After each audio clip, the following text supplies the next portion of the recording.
Hey guys, so today we, and by we I mean me and my cat Finny, are going to talk about the 5 most underrated horror movies available on Canadian Netflix that I have watched within the last 2 months. So I did a 5 worst horror movie video and I will link that down below. And if you guys want to see a most anticipated horror movie video, I would really love to do that because as more and more information for the movies that are coming out in 2020 comes out, I get more and more excited about some of these movies. But I figured that first I would do kind of the second part to the video that I did before, as I said, the worst horror movies, and just add a little positivity back into this channel with the ones that, these aren't, okay, it's not like the best horror movies. It's not like I watched these and I was like, these are the top ones on my favorites list.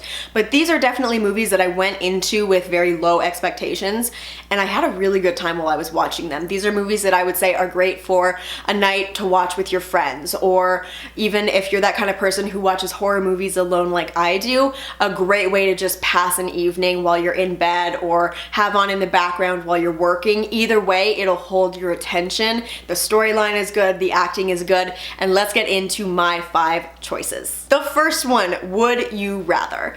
I'm hosting a dinner party tomorrow night and I'd like you to join us. Well, there'll be other guests there, people who just haven't received a fair shake in life. And the evening will culminate with a game.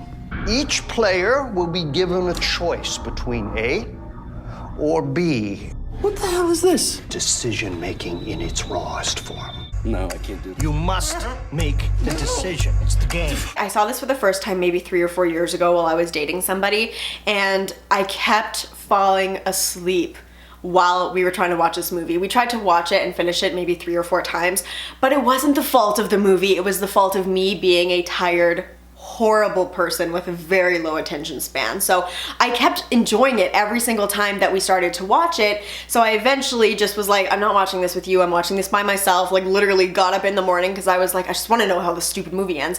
And it was so good. Like it's this movie that follows this woman and she basically is trying to help out her brother. And she needs a lot of money to do that. So she enters into this game of would you rather, and then the winner leaves with a bunch of money that can basically solve whatever their problem is.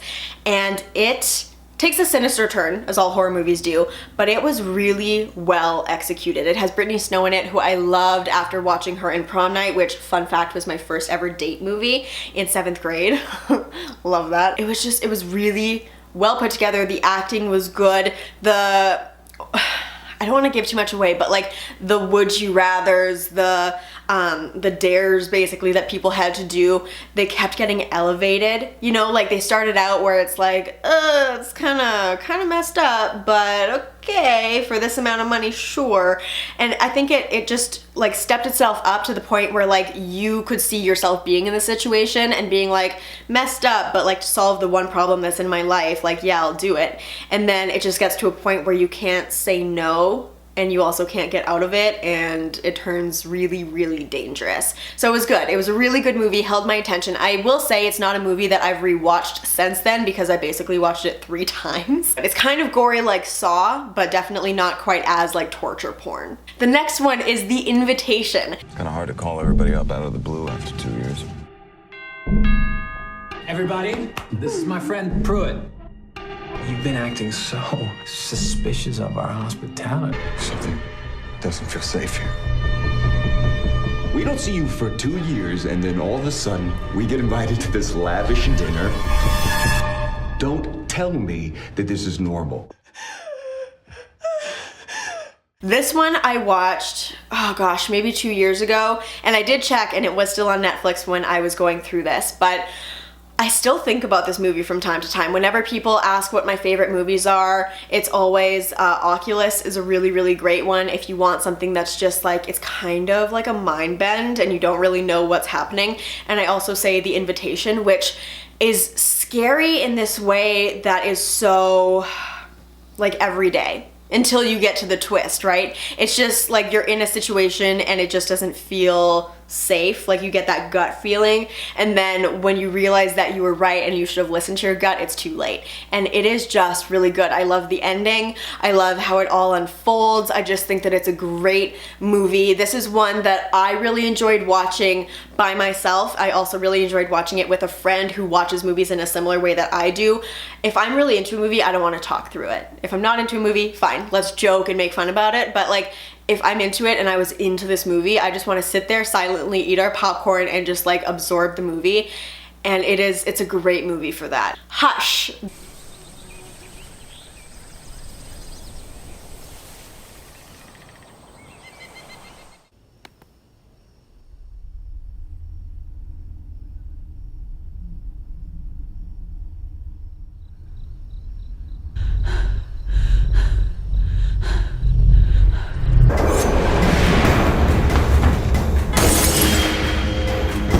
This one was also super renowned when it came out, had a lot of buzz following it, also again for good reason. It follows this woman who is in a cabin in the woods to write a novel, and she is deaf. And she essentially has to evade this killer while living with this disadvantage of like her not being able to hear the noises that he's making and him being able to hear any noises that she's making. And it is just, it's a movie that definitely kind of like makes you hold your breath at moments. Like I remember the bathtub scene. If you guys have seen this movie, there's one in a bathroom, and I think it was in a bathtub, and I was watching that and I was like, ugh! It's something that I would say if you like horror movies, you'll be able to watch it no problem. If you get scared really easily, it might be that like cover your eyes jumping constantly, because it is really suspenseful, but oh, it's so good, and it holds your attention. And like when it does start to lull, it knows that, like the movie kind of catches itself, and then it just pulls itself back with like a big thing. It's just, it doesn't get boring, which is so nice, but it also doesn't do it in a way where it's like, okay, I get it, like you're trying to not be boring, you're trying not to lull, but it just happens in a really natural way. Like the story is great. Satanic. Satanic Tourism, I have to take this seriously? Cheer up, okay? Swear same lives. Double face. I feel Lainey. Can reach her. What do you mean? She means she can summon, right?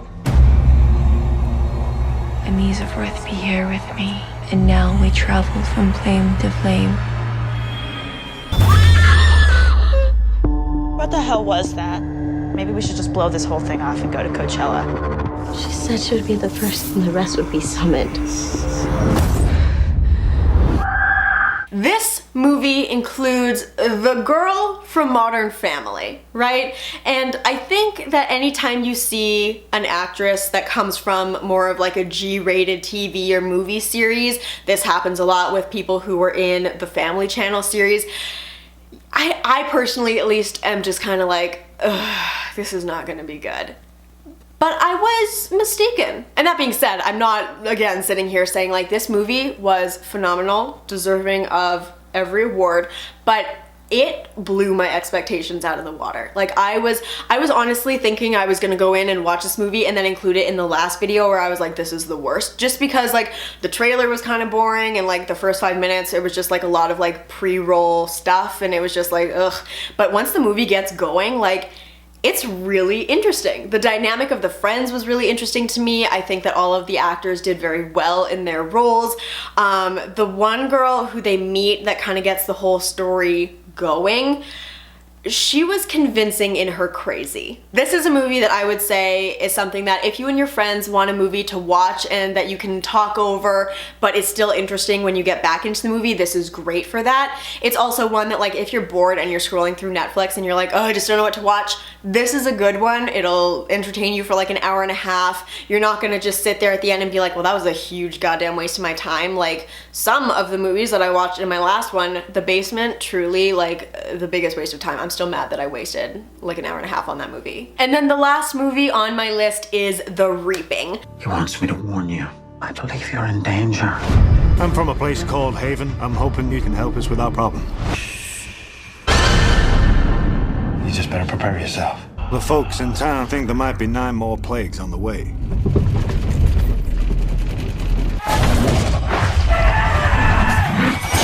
Captain, what are you doing? Ending this. This one came out years ago. It features Hilary Swank in her like Tomb Raider-esque outfits, and she is essentially, I'm sure you've all seen this movie, I hadn't until recently, and I kick myself for it because it's a good movie. But she's essentially a woman who came out of the church after the death of her husband and daughter, and now she goes on to disprove like biblical miracles, right? Miracles that people relate to God or the Bible, and she's called out to see why like rivers are turning to blood and all of these things that are supposedly horrible omens. I can't say anymore. That's the story without giving anything away, and it is really good. As somebody who is not religious, as somebody who doesn't, like, I never did the whole Catholic school, I never really went to church, like, it was never a thing in my family, it was never a thing growing up. All I know about religion is the things that you like see in the media and like the little bit of research that I've done, but it was still a movie that was very easy for me to grasp. It was still a movie that I don't think you need like that huge background of growing up in a religious household to understand or to appreciate. The acting was fantastic. It had just like a great cast behind it. It had a great storyline.